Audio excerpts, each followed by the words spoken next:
Assalamualaikum warahmatullahi wabarakatuh. Perkenalkan Bapak, kami dari kelompok 5 kelas A. Perkenalkan saya Alvina Nur Sahida, NIM belakang 017. Saya Anisatul Fajriya dengan nomor NIM terakhir 010. Di sini kami dari kelompok 5 akan mempresentasikan stratifikasi sosial dalam sejarah Islam. Oke. Mulai dari latar belakangnya, di sini ada pentingnya agama dalam kehidupan manusia, dinamika ijtihad dalam hukum Islam, dan tujuan memahami konsep ijtihad bagi perkembangan hukum Islam. Oke, langsung saja masuk pada pembahasan faktor pembentukan stratifikasi sosial. Nah, di sini kami akan membahas mengenai ilmu dan pengetahuan agama. Ulama dan ahli ilmu itu mendapat kedudukan tinggi karena mereka membimbing masyarakat dalam bidang agama dan juga bidang hukum. Nah, kemudian poin yang kedua yaitu kekayaan dan akses ekonomi. Pedagang, pengusaha, dan orang kaya itu berpengaruh besar dalam perkembangan masyarakat karena kemampuan finansialnya. Kemudian pada poin ketiga ini ada kekuasaan dan jabatan politik, di mana pemimpin seperti khalifah atau amir dan pejabat negara memiliki kedudukan tinggi karena tanggung jawab sosial dan tanggung jawab politik juga. Kemudian pada poin keempat ini ada prestasi keagamaan dan ketakwaan, di mana pada poin ini itu orang soleh, dai atau tokoh sufi dihormati masyarakat meskipun beliau ini tidak memiliki kekayaan atau tidak memiliki jabatan. Nah, kemudian poin yang terakhir yaitu budaya dan tradisi lokal. Nah, pada poin ini menjelaskan bahwasannya struktur sosial dipengaruhi oleh adat dan budaya wilayah. Misalnya budaya itu pada budaya Persia, Mesir atau Andalusia yang menyatu dengan Islam, gitu teman-teman. Nah, kemudian pada pembahasan selanjutnya yang akan dijelaskan oleh teman saya yaitu Alvina. Baik, selanjutnya ada pengaruh ajaran Islam terhadap stratifikasi sosial. Yang pertama, pengaruh terhadap ajaran Islam terhadap stratifikasi sosial ini ada penghapusan stratifikasi diskriminasi pra-Islam, yaitu Islam menghapus diskriminasi berdasarkan keturunan, terus warna kulit atau status Buddha, dan standar kemuliaan itu sebagai takwa. Dan yang kedua, ada pembentukan stratifikasi berdasarkan peran dan kontribusi. Lapisan sosial dibentuk oleh fungsi dan keterampilan dalam berkontribusi tiap seseorang, bukan keturunan. Dan yang ketiga ada mobilitas sosial melalui pendidikan amal soleh.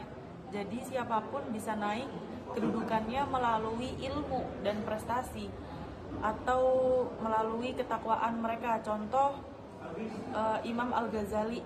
Jadi stratifikasi sosial itu ketingkatan manusia bisa naik tingkat atau naik kedudukan itu melalui itu tadi pendidikan dan amal soleh yang dilakukan oleh Imam Al-Ghazali. Yang keempat ada integrasi budaya lokal dan prinsip Islam. Islam masuk ke berbagai wilayah tanpa merusak budaya lokal, tetapi menyesuaikan dengan prinsip Islam.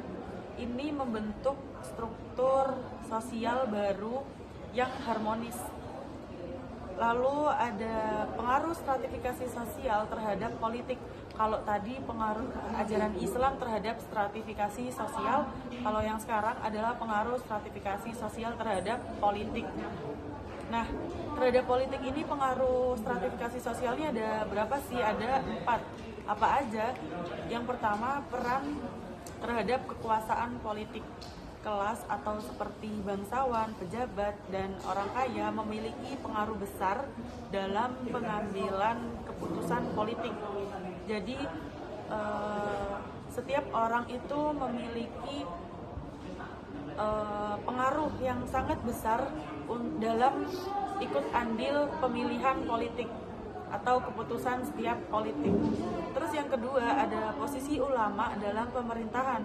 Ulama itu berperan sebagai penasihat, hakim, dan pengawasan moral yang menjaga agar politik itu tetap sesuai dengan syariat agama Islam.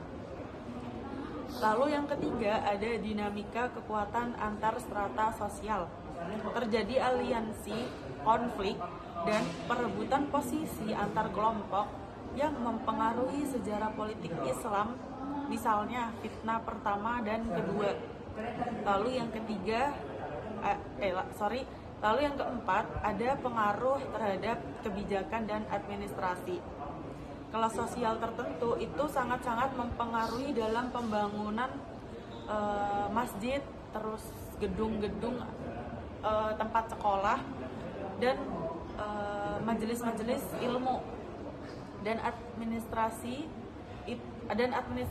negara. Jadi kelas sosial tertentu ataupun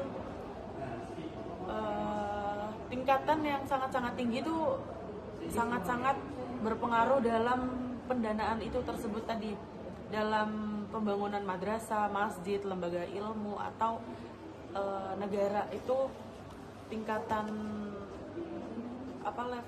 level paling kedudukan yang paling tinggi itu sangat-sangat berpengaruh daripada masyarakat atau rakyat-rakyat yang di bawah